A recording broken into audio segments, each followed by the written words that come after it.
Have you ever played hockey? I've played a lot of hockey. You ever gotten injured playing hockey? Okay, so let me see all your teeth. Hey, welcome to another episode of Mark-rowave. I'm Mark Dickey, host of the afternoon show on The Bridge. With me today is the one and only Jordan St. Cyr. Man, Mark-rowave. That's so clever. Thank you. Yeah. Thank you. I just took my name and I put it with the object between us. Oh, that's it. That's how I got there. It's brilliant. Yeah. So, and so I was thinking, while I make some tea, I could get to know you a little bit better. Sounds great. Perfect. Okay. So now, are you a throat coat kind of guy, or are you a Lady Grey? You know what? Today, let's try the Lady Grey. Lady Grey? Yeah, okay. I'm game for it. How about, now, if you make tea, do you usually put the tea bag in when you microwave it? That I haven't done. Okay, so you microwave the water first? Typically. Okay. What do you do? I use a stove.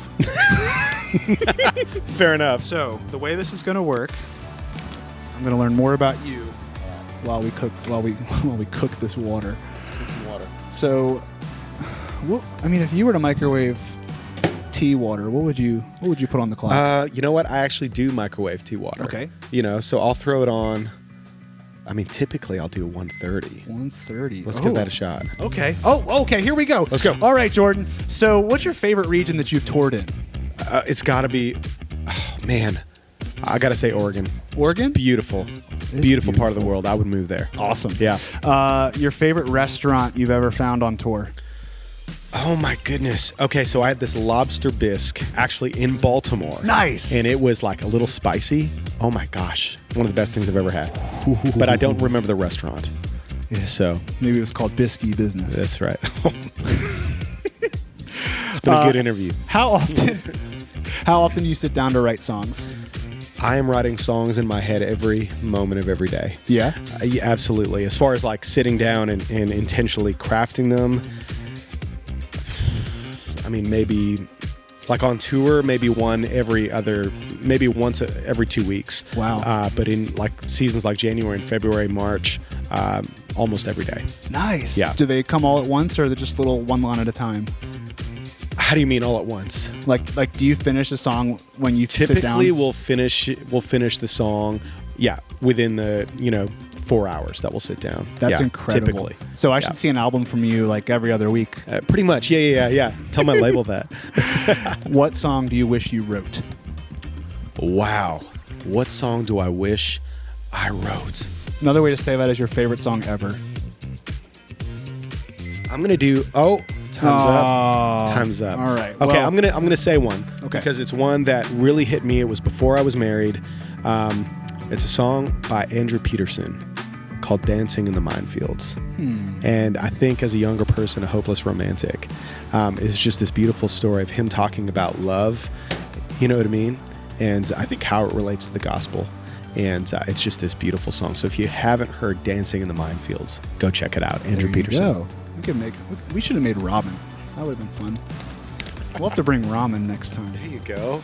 Do you like ramen? My kids, my girls specifically, they love noodle soup. That's what they call it. And so that is their go-to. It's probably their number one meal. And we try not to give it to them a lot because it's really unhealthy, but they love it. So, yeah. The buttons are really hard to press. All right. Part 2 of the interview, okay? Let's do it. All right. So, you said you have kids. You're married. Yeah. How many kids do you have? Just the 4. Just the 4. Oh my gosh. Okay, which one's your favorite? Oh, I can't say that on. I'll tell you later. Good answer. My little girl actually came up to me once and said, "Hey, Daddy, do you love me the most?" And I had this. I honestly, I had this Holy Spirit moment where my retort was like really awesome, and I just said, "You know what?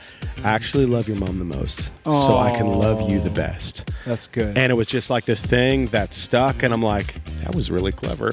You know what I mean? But it was not my own words, and it was just this beautiful moment to impart to my daughter that I loved her so much. But when I love your mom, I love you the best. That's awesome. What children's book can you recite in your sleep?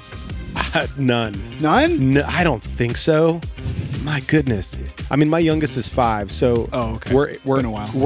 We still kind of do the kids' books, but yeah, we're not there like we used to. Okay. You're from Canada, right? You got it. Does that mean you like hockey? Oh, I love hockey. What's your team? The Winnipeg Jets. Have you ever played hockey? I've played a lot of hockey. You ever gotten injured playing hockey? Okay, so let me see all your teeth. Yeah, they're all there. I chipped a tooth in third grade, but that wasn't hockey related. I remember this one game. I just lined this guy up, and I took him out, and it was the most gratifying hit, open ice, and just took him out. And here's the thing, though: when you hit a guy like that, they got your number. They're coming after you. Oh. And so out of nowhere, I just landed on my butt, and I landed on my tailbone. And I walked wrong for a couple weeks. You know what I mean? Like, for real. And my tailbone was so bruised. But, he got me good. So, oh, man. Yeah. Well, were you any good at hockey? I was, you know what? I started off not very good. And I actually ended up being the captain of my hockey team. Aww. So it was just one of those slow grinds, kind of like music, got there eventually. But just this, always kind of took the scenic route. It's just the way God made me. Jordan skates here. Jordan skates here.